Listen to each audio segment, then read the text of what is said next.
어느 젊은 남녀가 결혼하여 신혼생활 한 달여 만에 남편이 만리장성을 쌓는 부역장에 징용을 당하고 말았다. 일단 징용이 되면 장성 쌓는 일이 언제 끝날지도 모르는 상황에서 그야말로 죽은 목숨이나 다를 바 없었다. 안부 정도는 인편을 통해서 알 수야 있었겠지만 부역장에 한 번 들어가면 공사가 끝나기 전에는 나올 수 없기 때문에 그 신혼부부는 생이별을 하게 되었다. 아름다운 부인은 아직 아이도 없는 터이라 혼자서 살 수밖에 없었다. 남편을 부역장에 보낸 여인이 외롭게 살고 있는 외딴 집에 어느 날 지나가던 나그네가 찾아들었다. 남편의 나이쯤 되어 보이는 사내 한 사람이 마당으로 들어서며 갈 길은 먼데 날은 이미 저물었고 이 근처에 인가라고는 이 집밖에 없습니다. 헛간이라도 좋으니 하룻밤만 묵어가게 해주십시오. 하고 정중하게 간청을 했다. 여인네가 혼자 살기 때문에 과객을 받을 수가 없다고 거절할 수가 없었던 이유는 주변에는 산세가 험하고 인가가 없기 때문이었다. 저녁 식사를 마친 후 바느질을 하고 있는 여인에게 사내가 말을 걸었다. 보아하니 이 외딴 집에 혼자 살고 있는 듯한데 사연이 있나요? 라고 물었다. 여인은 숨길 것도 없고 해서 남편이 부역 가게 된 그동안의 사정을 말해주었다. 밤이 깊어가자 사내는 노골적인 수작을 걸었고 쉽사리 허락하지 않는 여인과 실랑이가 거듭되자 더욱 안달이 났다. 이렇게 살다가 죽는다면 너무 허무하지 않습니까? 그대가 돌아올 수도 없는 남편을 생각해서 정조를 지킨들 무슨 소용이 있습니까? 아직 우리는 너무 젊지 않습니까? 내가 당신의 평생을 책임질 테니 나와 함께 멀리 도망가서 행복하게 같이 삽시다. 사내는 별별 수단으로 여인을 꼬드기 시작했다.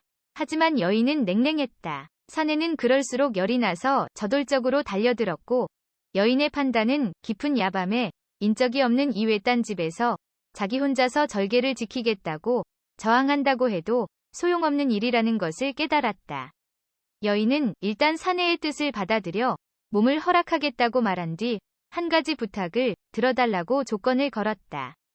귀가 번쩍 뜨인 사내는 어떤 부탁이라도 다 들어줄 테니 말해보라고 했다. 여인이 말했다. 남편에게는 결혼식을 올리고 잠시라도 함께 산 부부간의 위리가 있으니 그냥 당신을 따라 나설 수는 없는 일 아닙니까? 그러니 제가 새로 지은 남편의 옷을 한 벌 싸드릴 테니 날이 밝는 대로 제 남편을 찾아가서 갈아입을 수 있도록 전해주시고 그 증표로 글 한 장만 받아달라는 부탁입니다. 어차피 살아서 만나기 힘든 남편에게 수의를 마련해주는 기분으로 옷이라도 한 벌 지어 입히고 나면 당신을 따라 나선다고 해도 마음이 좀 홀가분할 것 같습니다. 당신이 제 심부름을 마치고 돌아오시면 저는 평생을 당신을 의지하고 살 것입니다. 그 약속을 먼저 해주신다면 제 몸을 허락하겠습니다. 여인의 말을 듣고 보니 그리 어려운 일도 아니고 마음씨 또한 가상한지라 좋은 여인을 얻게 되었노라 쾌재 부리며 그렇게 하겠다고 하였다. 이게 웬 떡이냐 하는 심정으로 여인에게 덤벼들어 자신의 모든 것을 동원해서 욕정을 채운 후 골아 떨어졌다. 사내는 아침이 되어 흔드는 기척에 단잠을 깨었다. 밝은 아침에 보니 젊고 절세의 미모에다 고운 얼굴에 아침 햇살을 받아 빛나니 양귀비와 같이 천하미색이었다. 사내는 저런 미인과 평생을 같이 살 수 있다는 황홀감에 빠져서 간밤의 피로도 잊고 벌떡 일어나서 어제의 약속을 이행하기 위하여 길 떠날 차비를 했다. 여인은 사내가 보는 앞에서 장롱 속에 새 옷 한 벌을 꺼내 보자기에 싸더니 괴나리 보찜에 챙겨주는 것이었다. 사내 마음은 이제 잠시라도 떨어지기 싫었지만 하루라도 빨리 심부름을 마치고 와서 평생을 해로해야겠다는 마음으로 부지런히 걸었다. 드디어 부역장에 도착하여 감독관에게 면회를 신청하면서 옷을 갈아입히고 글 한 장을 받아가야 한다는 사정 이야기를 했더니 감독관이 말했다.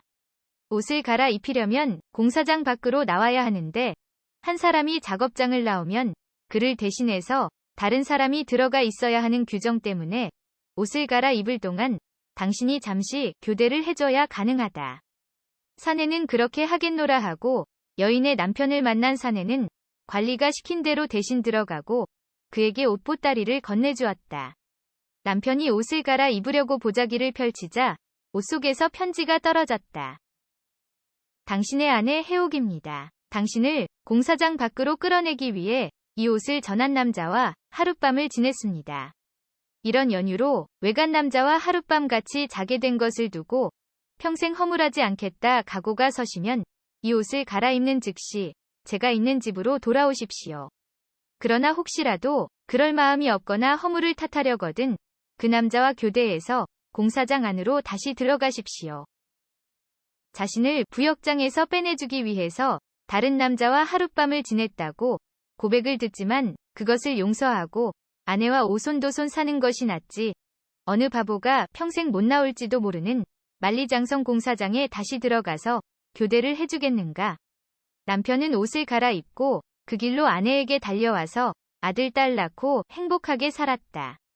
이것이야말로 부인은 하룻밤을 자고 남편은 만리장성을 다 쌓은 것이었다.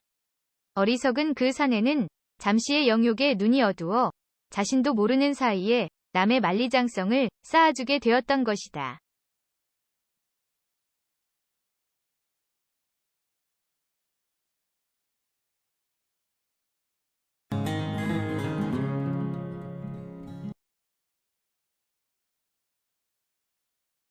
최 진사가 헛간에서 낫을 빼들고 머슴 바우의 방으로 달려갔다. 밤비는 추적추적 내리고 제정신이 날아간 최 진사의 발걸음이 닿자 마당에 고인 물이 철퍼덕거렸다. 얼마나 세게 문고리를 잡아당겼는지 걸려있던 안쪽 문고리가 쑥 빠져나갔다. 문을 박차고 나오는 머슴 바우를 향해 최 진사의 나시호를 그리자 퍽하고 핏줄기가 세차게 뿜어 올랐다. 최 진사가 피가 뚝뚝 떨어지는 낫을 들고 방 한복판에 우뚝 섰고 며느리는 방구석에 쪼그리고 앉아 흐느끼고 있었다. 최 진사는 말없이 그 방을 나갔다.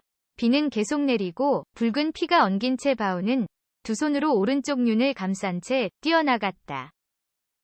이튿날 아침 최 진사 댁 드넓은 뜰락은 애써 지난밤의 일을 감추려는 듯 정막만 감돌았다. 머슴 바우와 간음을 한 며느리 녹실댁도 흔적 없이 사라졌다. 최 진사의 아들이자 녹실댁의 신랑인 최초씨는 이 사실을 아는지 모르는지 알고도 모르는 척하는 것인지 보름이 지나도록 집안에 발을 들여놓지 않았다. 녹실댁의 친정은 최 진사네보다 부자에다 가문도 훨씬 더 좋았다. 게다가 조부로부터 배운 녹실댁의 학문이 신랑보다 뒤떨어지지 않아 5번이나 과거에 낙방한 최초씨는 항상 부인에 대한 열등감에 시달렸다. 그렇다고 녹실댁이 기생처럼 간살맞게 신랑을 대할 줄 아는 것도 아니라 그저 무덤덤하게 말이 없어 최초씨는 주색에 빠져 집을 멀리하고 바깥으로만 겉돌았다. 세상 성실한 머슴 바우에게는 최 진사의 며느리 녹실댁이 하늘에서 내려온 선녀처럼 보였다. 작년 여름밤 뒤두물에서 멱을 감던 녹실댁의 나신을 훔쳐본 후 손장난을 할 때마다 그 모습을 그리고는 이튿날 녹실댁을 바로 쳐다보지도 못했다. 비오던 그날 밤 이경이 지나지도 않았는데 문이 살짝 열리더니 녹실댁이 들어와 훌훌 옷을 벗고 바우 품에 안겼다. 바우는 이것이 꿈인가 생시인가 하여 볼을 꼬집었다. 그로부터 반년이 흐른 어느 날 오른쪽 눈을 잃은 바우가 운유령을 넘다가 산적을 만났다. 산적이 단보찜을 열어보니 땡전 몇 잎에 남의 밭에서 훔친 고구마 2허개가 전부라 바우 엉덩이만 차고 산속으로 발길을 돌렸다. 바우는 산적에게 매달려 산적이 됐다. 나이 지긋한 산적 두목은 어딜 가나 성실한 바우를 귀여워했다. 산적이라야 5명이 전부인 조그만 떼거리가 산채에서 자고 있는데 관군이 쳐들어왔다. 산적들이 뿔뿔이 흩어졌는데 바우는 가슴에 화살을 맞은 두목을 둘러엎고 칠흑 같은 숲속을 정신없이 달렸다. 관군의 추격을 피해 바위 틈새에 앉아 가쁜 숨을 몰아쉬자 두목이 품속에서 무언가 끄집어내 바우에게 건넸다. 그러고는 곧바로 고개를 떨구고 숨을 거뒀다. 이튿날 날이 새자 바우는 두목을 양지 바른 곳에 묻어주고 산을 떠났다. 어느 날 두목이 숨을 거두기 직전에 자신에게 준 것이 생각나 펼쳐보니 기름 먹인 종이에 그려놓은 보물지도였다. 바우는 일거에 큰 부자가 됐다. 바우는 팔도 강산을 돌아다녔다. 책 넓은 갓을 쓰고 비단 도포를 입고 주마 한 마리를 사서 발길 닿는 대로 가다가 날이 저물면 주막에 들어갔다. 강산이 변한다는 10년을 그렇게 떠돌다가 소백산 자락 어느 주막에 들어가 평상에 엉덩이를 걸쳤다. 남정네 셋이서 술잔을 돌리고 있었다. 이 집 주모는 아랫도리에 금태를 둘렀는가. 말도 맑게 금은방 주인이 천냥을 주겠다고 해도 퇴짜를 맞았어. 그뿐인가 어디 사또가 윽박질러도 은장도를 꺼내는 통에 돌아갔다네. 그때 10살쯤 된 남자아이가 나오더니 바우 앞에 섰다. 핏줄은 지남철처럼 당기는 힘이 있다. 바우는 그 아이의 손을 잡았다. 따뜻했다. 부엌에서 주모가 뛰쳐나왔다. 서방님을 기다렸습니다. 그 목소리가 차분했다. 그날 밤 녹실댁은 바우 품에 안겨 뜬 눈으로 밤을 새웠다. 새벽닭이 울었다. 그날 아침부터 녹실댁이 최초시 서방님을 찾아오라 닥달을 해서 온 집안의 하인들이 기생집이다 주막이다 오만 군데를 뒤졌잖소. 바우가 묻자 녹실댁이 웃으며 답했다. 새벽녘 꿈에 황룡 한 마리가 제 치마 속으로 들어가기에 부군이 집에 들어오지를 않으니 할 수 없이 서방님 방으로 가 합방을 했지 뭡니까. 그날 이경이 지나기 전까지 잉태를 하면 태어나는 아이는 큰 인물이 된다는데 그 말을 들은 바우가 벌떡 상체를 일으켰다. 아까 그 아이가 내 아들이요? 네, 서방님. 서방님을 만나려고 주막을 했습니다.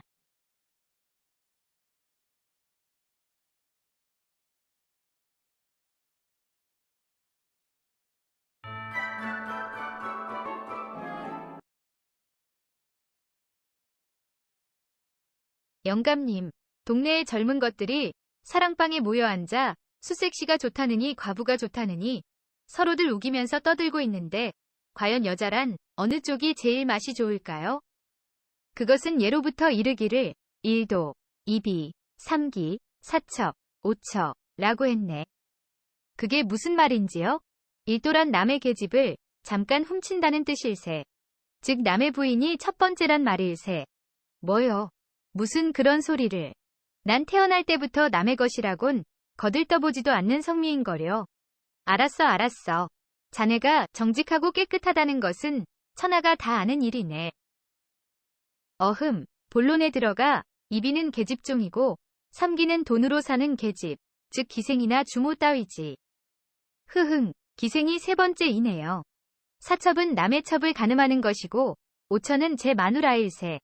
아니, 그렇다면 제 여편네가 제일 하치이네요. 하지만 남들은 그럴지 몰라도 우리 집사람은 그렇지도 않은 것 같은데. 아따 이 사람아. 제 마누라를 추켜 세우는 건 팔불출 중이 하나라는 걸 모르나. 하긴 그렇구만요. 근데 기생이 셋째라는 건 아무래도 마음에 내키질 않는데요. 저 신계루라는 육각에 있는 달래라는 색시는 정말 쓸만한 아이입디다. 영감님이 몰라서 그렇지 그녀의 몸매랑하는 짓은 양귀비 뺨칠 정도이지요. 또 그리고 아니 이 사람이 웬 넋두리인가? 그 나긋나긋하고 물컹물컹한 몸이라니. 어휴, 난 못 참아. 난 정말 못 참겠더라고요.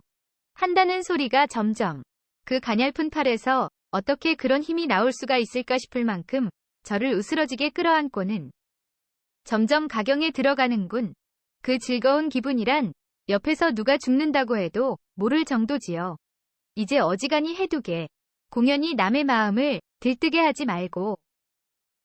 그래서 전 그 달래가 최고라고 생각하는 겁니다.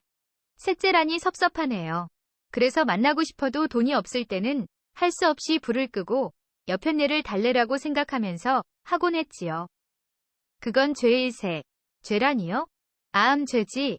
죄고 말고. 그걸 동상이몽이라고 하지. 곧 한 잠자리에서 딴 꿈을 꾼다는 건 잘못이네. 마누라는 마누라로서 사랑하고 귀여워해야 하는 법이거늘 마누라를 품으면서 딴 계집을 그리다니 될 법이나 한 말인가. 만일 자네 마누라가 자네와 그 일을 하면서 딴 사내를 생각하고 있다면 자네 마음은 어떻겠나? 그걸 생각해보게. 그렇다면 살려둘 수 없죠. 그것 보게. 그러니 더 이상 죄를 짓지 말고 동상이몽은 아예 생각지도 말게. 알았어요. 알았어.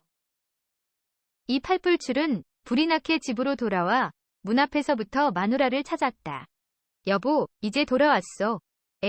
오늘은 웬일로 이렇게 일찍 들어오시는 거죠? 난 먼저 자리에 눕겠으니 당신은 술이나 한 잔 드시고 주무시구려. 서방이 왔는데도 일어날 생각은 않고. 참 뭐라든가? 옳지, 일도 이비. 아니야. 그게 아니지. 삼처, 사처, 오처라. 삼치라니요? 당신이 하도 알량해서 삼치 구경을 한 지도 오랜데 웬 삼치 타령을 자꾸만 하고 있죠? 이 오처야. 아니, 지금 당신 뭐랬어요? 오처라니. 오처란 다섯째가 마누라라는 거야. 뭐요? 당신, 내게 장가 들기 전에 벌써 내년이나 여편네가 있었군요. 웃기지 마. 오처란 제 마누라를 일컫는 말이야. 이 사람아. 실없긴. 그런 못난 소릴랑 작작하고 어서 자기나 해요. 불을 끄고 자리 속으로 들어간 이 팔불출. 한 잔 마신 김에 기분이 도도해져 넌지시 마누라를 끌어당겼다. 마누라는 불감청이언정 고소원이라 엉덩이를 오리궁둥이처럼 흔들며 아양을 떨었다. 그러나 팔불출은 마누라의 배 위에 올라타면서도 신계로의 달래 모습을 그리고 있었다. 마누라는 한창 기분이 나는 판인데 넋이 나간 듯한 얼굴이 되어 이를 멈추고 나는 남편의 꼬락서니가 석연치 않아 무슨 까닭이냐고 묻지 않을 수 없었다. 팔불출은 영감과 했던 이야기를 넋이야 신이야 하며 말해주었다. 이윽고 케미가 최고조의 일을 즈음 마누라는 신음 속에서도 이렇게 더듬거리며 중얼거리는 것이었다. 아, 이 동상이몽을 어쩔꼬.